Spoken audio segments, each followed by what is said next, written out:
बताया था कि पूरी अकाउंटेंसी में जब हम जाएंगे तो अकाउंट्स के 3 ही रूप होते हैं। हमारा एक पर्सनल अकाउंट होता है, एक रियल अकाउंट होता है और एक नॉमिनल अकाउंट होता है। देखिए किसी भी कंपनी में हमारे 3 ही टाइप ऑफ अकाउंट्स हमारे कितने होते हैं? 3। फर्स्ट जिसको हम बोलते हैं व्यक्तिगत खाता, और सीबीएसई बोर्ड वाले बच्चे भी साथ साथ करते चलें, वैसे मैं उनके लिए अलग से वीडियो बनाऊंगा। जिसको हम बोलते हैं बेटा पीई, पर्सनल अकाउंट। पर्सनल जैसे कि नाम से ही लगता है पर्सनल, किसी व्यक्ति का पर्सनली किसी का अकाउंट अगर आप ओपन करते हैं तो वो आपका पर्सनल अकाउंट व्यक्तिगत खाता कहलाता है। व्यक्तिगत से भी आप समझ सकते हैं किसी व्यक्ति का खाता, व्यक्ति विशेष का खाता, जैसे राम का खाता, श्याम का खाता, मोहन का खाता। और हमारी जो कुछ ऐसी जो कंपनीज वगैरह होती हैं वो आर्टिफिशियल ह्यूमन होते हैं, उनको कृत्रिम व्यक्ति बोलते हैं, जैसे रामा पेपर मिल, चड्डा पेपर मिल, इस तरह की जो होती हैं, तो उनके अकाउंट्स भी हमारे जो है वो पर्सनल अकाउंट में आते हैं। दूसरा मैंने आपको बताया था जिसको हम बोल देते हैं कि वास्तविक खाता। दूसरा खाता होता था वास्तविक खाता, जिसको हम रियल अकाउंट बोलते हैं, रियल अकाउंट बोलते थे, या हम इसको एसेट्स अकाउंट्स भी बोलते हैं। अकाउंट्स का हम ये जो लिखते हैं A/C होता है अकाउंट को शॉर्ट फॉर्म में लिखने के लिए, ठीक है। तो एसेट्स अकाउंट भी बोलते हैं, वास्तविक खाता। और तीसरा खाता जो होता है वो होता है हमारा अवास्तविक खाता, अवास्तविक खाता या खाते, जिसको हम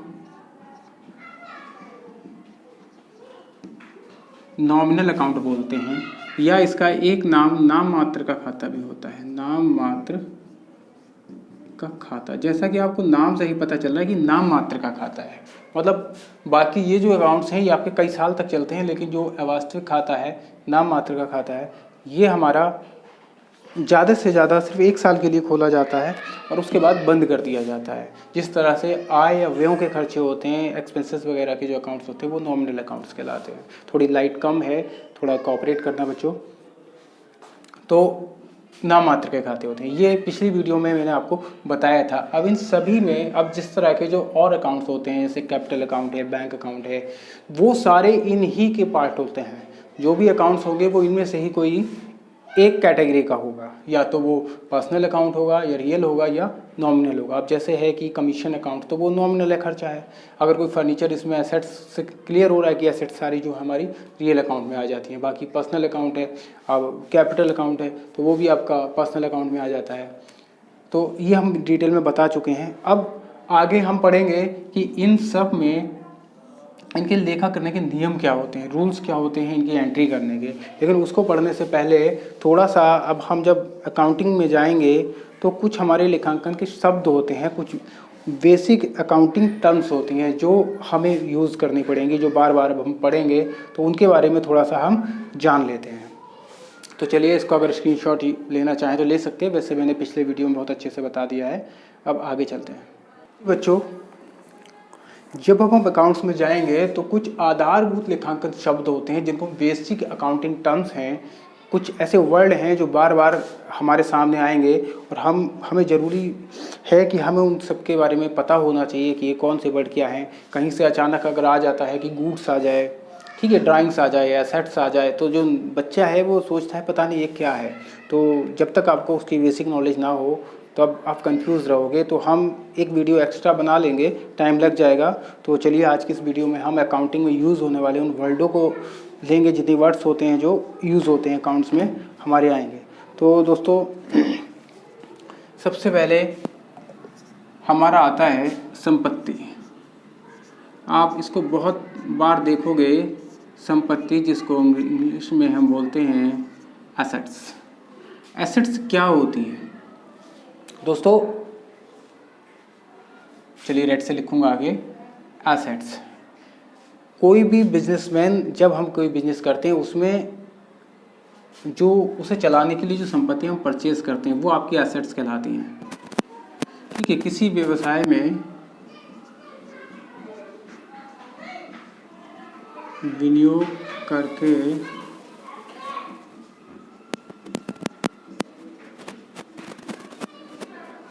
खरीदी गई वस्तुएं कह सकते हैं बेटा, ठीक है, जिनका प्रयोग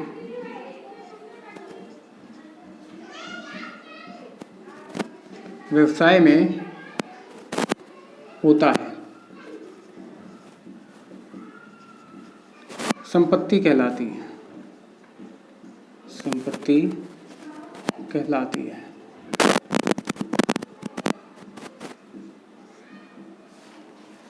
वो आपकी क्या कहलाएंगी? संपत्ति। कोई भी बिजनेस शुरू करते हैं तो हमें उसके लिए कुछ चीज़ें लानी पड़ती हैं, जैसे कि हम लोग बिल्डिंग बनवाएंगे, ट्रक्स खरीदेंगे, कार, फर्नीचर लाएंगे। अगर हमको कोई हॉस्पिटल खोलते हैं तो उसके लिए हमें कुछ फर्नीचर लाना पड़ेगा, गाड़ियाँ लेनी पड़ेंगी, बाइक लेनी पड़ेंगी। तो ये सारी जो चीज़ें होती हैं संपत्ति होती हैं, जैसे कि बिल्डिंग, भवन, भवन को हम लोग बिल्डिंग बोलेंगे, मशीनरी यानी मशीनरी हो गया, फर्नीचर हो गया आपका,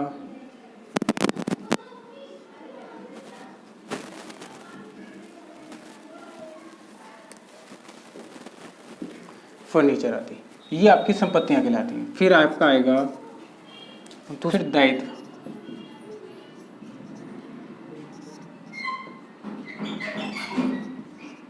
एक व्यवसायी को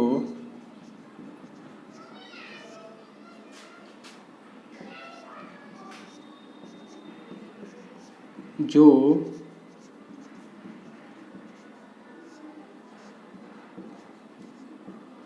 भुगतान करना होता है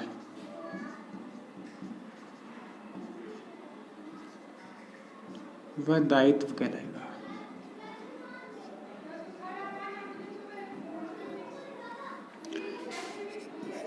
तीसरा अव्यय, आगम, या हम इनको बोल देते हैं इनकम।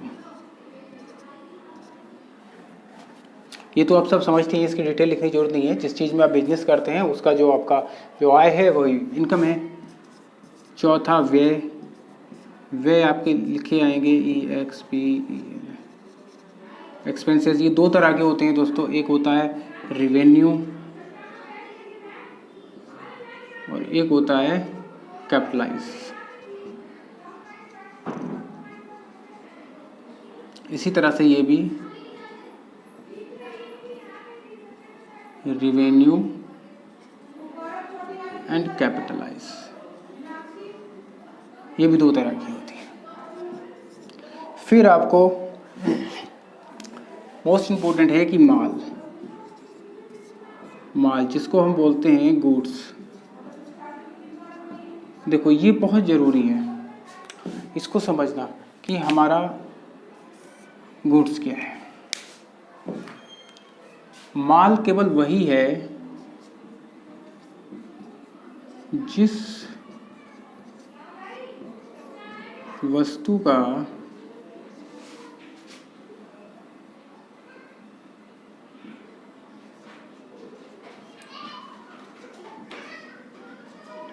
क्रय विक्रय हो या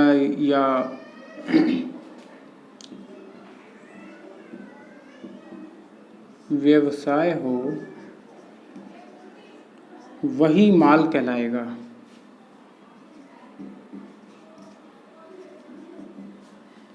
और इसी के लिए हम परचेज अकाउंट को डेबिट करेंगे। बाकी हम परचेज करके कोई और चीज़ परचेज कर लाते हैं तो वो उसमें नहीं आएगी।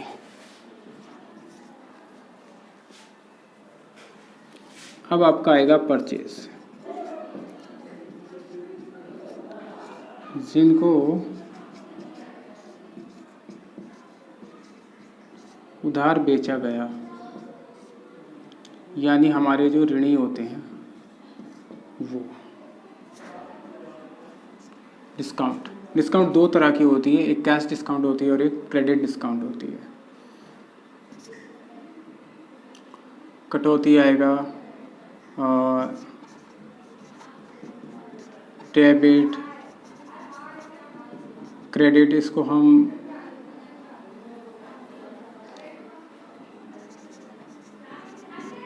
छूट। फिर आपके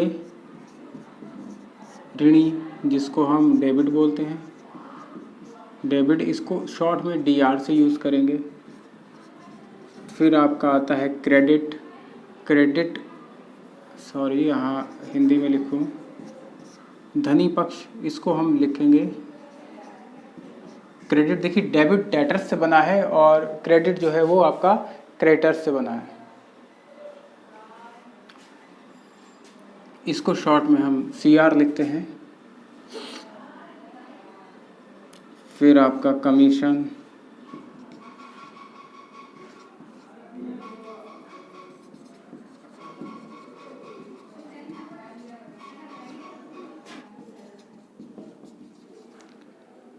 कैपिटल, जिसको पूंजी बोलते हैं।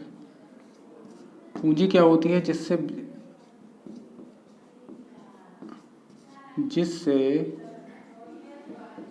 व्यवसाय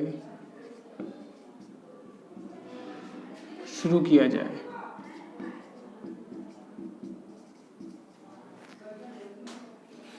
और ऐसे बहुत से सब वर्ड हैं जो बीच बीच में आपको आते रहेंगे, बीच बीच में मैं बताता रहूँगा, लेकिन ये कुछ मुख्य मुख्य ऐसे वर्ड्स थे जो हमारी अकाउंटिंग में यूज़ होते हैं बार बार। तो इस वीडियो में इतना ही, क्योंकि शाम हो रही है, लाइट बहुत कम है, ठीक से दिखाई नहीं दे रहा है, बाकी अब अंधेरा हो गया है। तो बच्चों, मैं आप लोगों के लिए भी 11th के लिए भी बिल्कुल स्टार्टिंग से लेके चलूँगा और सारी जो मटेरियल है, जो सिलेबस है, A to Z आपको पढ़ाया जाएगा। ऑफलाइन में जिस तरह से लेकर चलते हैं उसी तरह से मैं ऑनलाइन में लेकर चलूँगा।